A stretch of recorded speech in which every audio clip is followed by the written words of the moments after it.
toujours mes élèves dans le cadre de l'électricité. On va entamer une nouvelle leçon, caractéristiques des dipôles passifs. Donc, on va commencer par la définition. On a déjà vu un type de dipôle passif qui est le conducteur ohmique. Donc, que veut dire un dipôle passif?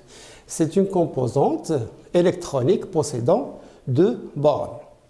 Donc, on va passer à ce que veut dire la caractéristique d'un dipôle. Donc, la caractéristique d'un dipôle, c'est l'identité d'un dipôle. Donc, c'est la variation de la tension aux bornes du dipôle en fonction du courant.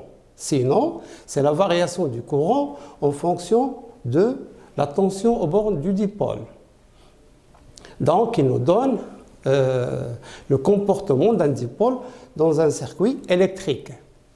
Donc, le dipôle passif est caractérisé par une fonction, ça veut dire une caractéristique qui passe par l'origine. Ça veut dire que quand U est égal à 0, I est égal à 0. Donc, vous voyez ici la convention récepteur, elle est exprimée comme ça. Vous voyez le courant I passe de gauche à droite, dipôle passif, la tension dans le sens opposé. Donc, ici, on a des exemples de dipôles passifs.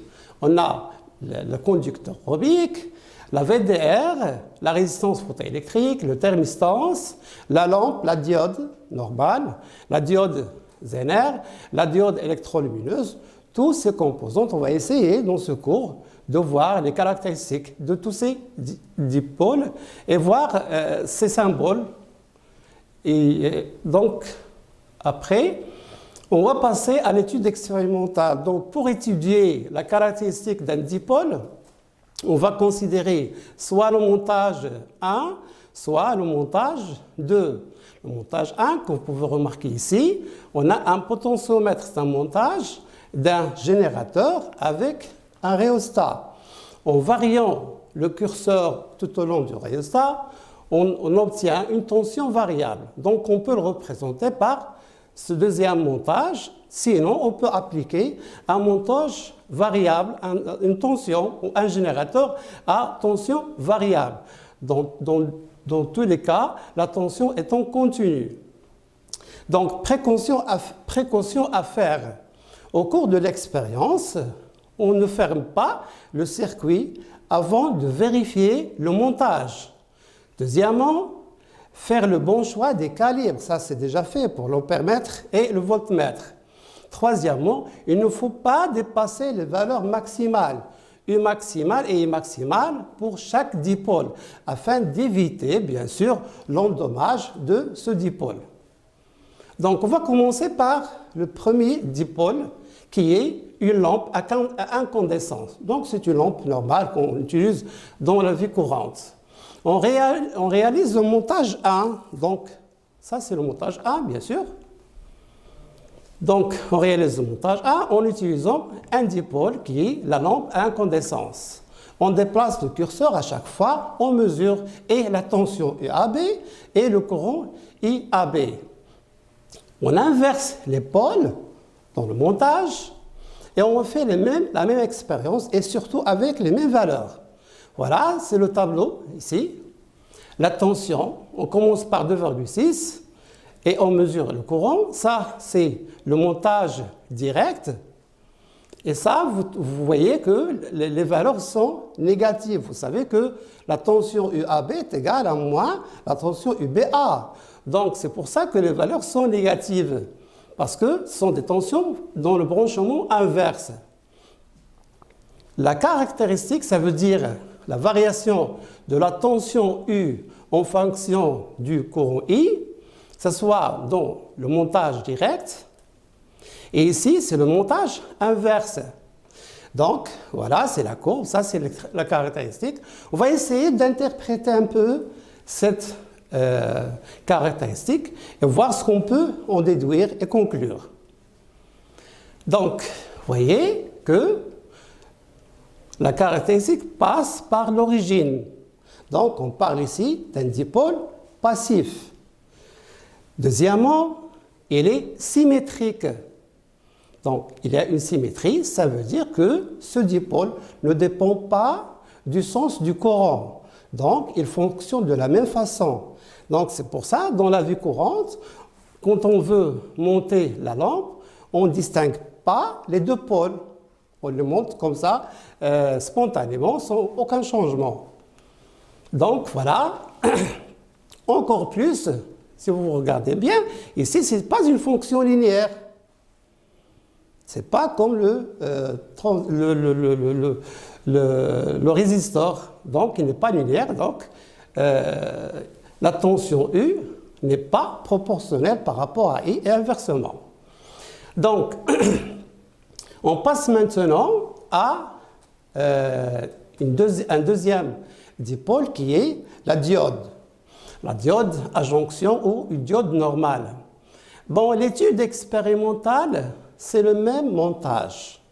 C'est le même montage ainsi que le mode opérateur et les précautions qu'on a vues auparavant.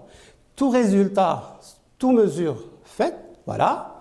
Donc ici, on commence, donc ça c'est le montage direct. La tension ici, on commence par 0. La tension 0,2, 0,4, 0,6, ben voilà, 0,6. Et le courant, toujours, il est nul. Donc, le courant ici, il commence à se manifester, à passer à partir d'une valeur. Remarquez avec moi cette valeur, 0,6. Et effectivement, 10, 0,7. Et ça monte d'une façon exponentielle, rapide. Par contre, quand on inverse la polarité ou le montage du dipôle, on trouve des valeurs variables 0,2, 0,4, 0,6, voire même 0,8, mais le courant ne passe pas. Donc, il est bloqué, ça ne passe pas. Donc, on passe à la caractéristique. Donc, ici, on verra la variation du courant en fonction de la tension U. Ici, comme vous pouvez remarquer, c'est le branchement inverse de la diode. Quelle que soit la tension appliquée, 0,2, 0,4, 0,6, etc., donc il n'y a pas de courant. Donc dans le sens inverse, donc la diode ne laisse pas passer le courant. Ici, à partir de 0 jusqu'à la valeur à peu près 0,6, 0,7, on voit que le courant commence à se manifester, donc il y a passage de courant. Donc, dans cette partie, il bloque toujours le courant. Par contre, à partir de cette valeur, le courant passe. On appelle cette valeur la tension seuil, al-ataba. C'est à partir de cette tension que le dipôle, la diode, laisse passer le courant. Donc, c'est ce qu'on a ici dit dans les interprétations conclusions. Donc, premièrement, c'est une caractéristique qui passe par l'origine, donc dipôle passif, non linéaire, donc il n'y a pas de proportionnalité entre le courant et la tension. Donc chaque diode est caractérisée par ce qu'on appelle US. Vous pouvez remarquer US est égal à 0,64 volts. C'est à partir de cette valeur que le courant passe. Donc, il n'est pas symétrique dans son comportement. Remarquez avec moi, son comportement est dépendant du sens du courant. Donc, il n'est pas symétrique. Donc, on va essayer de voir les cas qu'on a vus ici. Voilà. Ces cas, on va essayer de les détailler. Donc, quand la tension UAB aux bornes de la diode est comprise entre 0 et US, dans le sens passant, dans le sens direct, la diode bloque le courant. À partir d'une tension supérieure ou égale à US, la diode laisse passer le courant.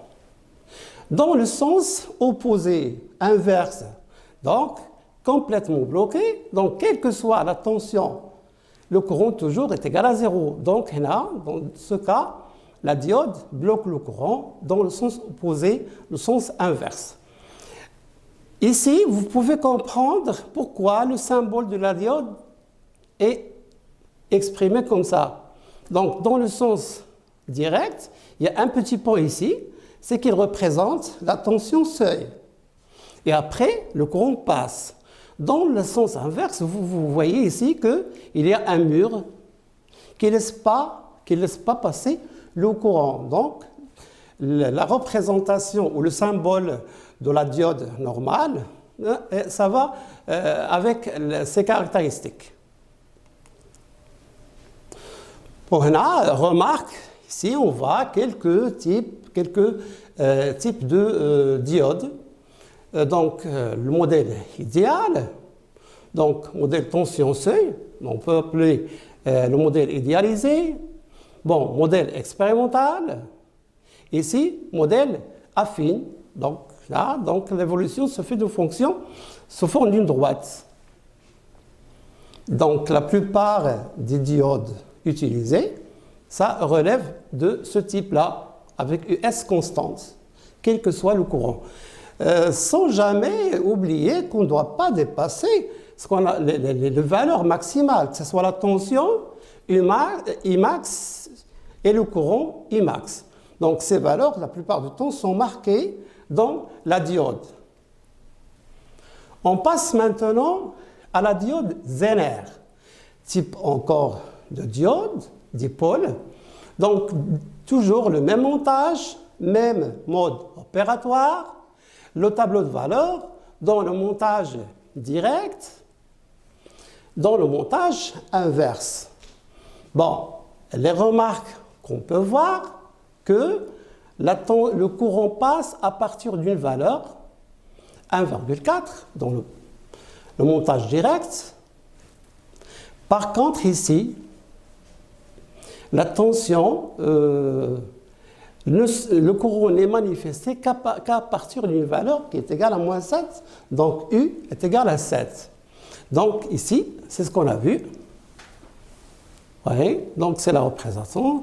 Donc il passe par l'origine, donc dipôle passif. Il est asymétrique, donc il dépend du sens du courant, donc soit le montage direct ou le montage inverse. Il n'est pas affine, donc il n'y a pas de proportionnalité entre le courant et la tension. Voilà, comme vous pouvez remarquer. Donc, on va parler ici de cette bande-là. On va essayer de la traiter. Voilà, dans le sens inverse, bloqué. Donc, la tension, le courant ne passe qu'à partir d'une tension Z appelée UZR. Donc là, c'est ici UZ, je m'excuse, ici c'est UZ. Donc ici, diode passante, ça veut dire qu'il laisse passer le courant. Dans le sens direct, donc la partie EAB comprise entre 0 et US, c'est le même phénomène avec la diode normale, à part que US est différente. Le symbole d'une diode Zener. La diode Zener est symbolisée de cette façon. Donc, vous voyez ici, cette forme, il est presque égal à... C'est un Z. Pour montrer qu'il s'agit d'une diode, mais Zener, donc avec sa caractéristique qui est surtout utilisée dans le sens inverse. Parce qu'il nous intéresse le sens inverse avec une tension UZR pour stabiliser le courant dans les circuits. On passe maintenant à la varistance, la VDR. Donc la VDR ou VRD, c'est un résistor dont la résistance dépend de la tension. Donc VDR, VRD provient de l'expression anglaise Voltage Dependent Resistor. Donc ça, c'est la caractéristique, il est symétrique, il passe par l'origine, donc tout ça, il n'est pas affine, donc il n'y a pas de proportionnalité, donc il ressemble plus ou moins à la lampe, mais donc sa représentation ou son symbole, c'est là, voilà. Donc il ne faut pas oublier que cette caractéristique est symétrique, non linéaire, et qu'elle passe par le centre, donc son branchement ne dépend pas du sens du courant. Donc ici, on peut voir la caractéristique, la visualiser. Il suffit de la visualiser sur l'oscilloscope. On passe à autre chose, à autre type dipôle. On voit ici la caractéristique d'une thermistance CTN ou CTP. Donc, il y a deux types. Donc, la thermistance à coefficient de température positive, elle est là. Donc, ça veut dire que le courant augmente avec la tension. Ça veut dire que la résistance diminue. Donc, ici, une CTN, ça veut dire que la température diminue, la résistance varie. Donc, ce sont deux variations. Il y a une variation positive avec la température, une variation négative descendante avec la température. Donc, la thermistance sont utilisées dans plusieurs montages pratiques, comme le fer à repasser, comme le réfrigérateur, radiateur, etc. Bon, ici, c'est la photorésistance, c'est la résistance qui dépend de la lumière qu'il reçoit. Voilà, c'est le symbole. Donc, les valeurs de tension et du courant dans le sens direct, dans l'obscurité, dans la lumière. Voilà les deux caractéristiques. Donc, si on fait un petit calcul, on trouve qu'à l'obscurité, la valeur de la résistance, on trouve 30 000 ohms, 30 kΩ. Dans la lumière, R est égal à 5 kΩ, 5000 ohms. Donc, ça veut dire que la résistance, il est exactement comme une résistance avec une variation de valeur de R avec la valeur ou la quantité de lumière qu'il reçoit. Donc, la photorésistance entre dans plusieurs montages électriques qui mettent en évidence la lumière, comme les détecteurs de lumière, les couloirs, les portes qui s'ouvrent et ainsi de suite. Bon, ici, on va voir dernière caractéristique d'une diode électrolumineuse, un LED. Donc, ça, ce sont des diodes qu'on trouve dans des montages un peu dans tous les circuits. Donc, il a les mêmes caractéristiques qu'une simple diode, qu'une diode normale. La seule différence, c'est que c'est un dipôle passif non linéaire, non symétrique, qui se comporte comme une diode normale, mais sa tension seuil dépend de la couleur. Donc, il donne de la lumière. D'accord? Donc, ce qui est qu'il est capable d'émettre de la lumière. Non, il s'allume. Donc, ça dépend des couleurs, qui est la couleur rouge, jaune, blanc. Donc, ce sont des tensions seuil qui varient avec le type de couleur. On le trouve dans le tableau de bord de voiture. L'électroménager sont des petites lampes qui s'allument, donc ce sont des LED. Oui, voilà. Donc, la séance prochaine, on va essayer de voir une série d'exercices qui traitent tous ces dipôles. Merci de votre attention.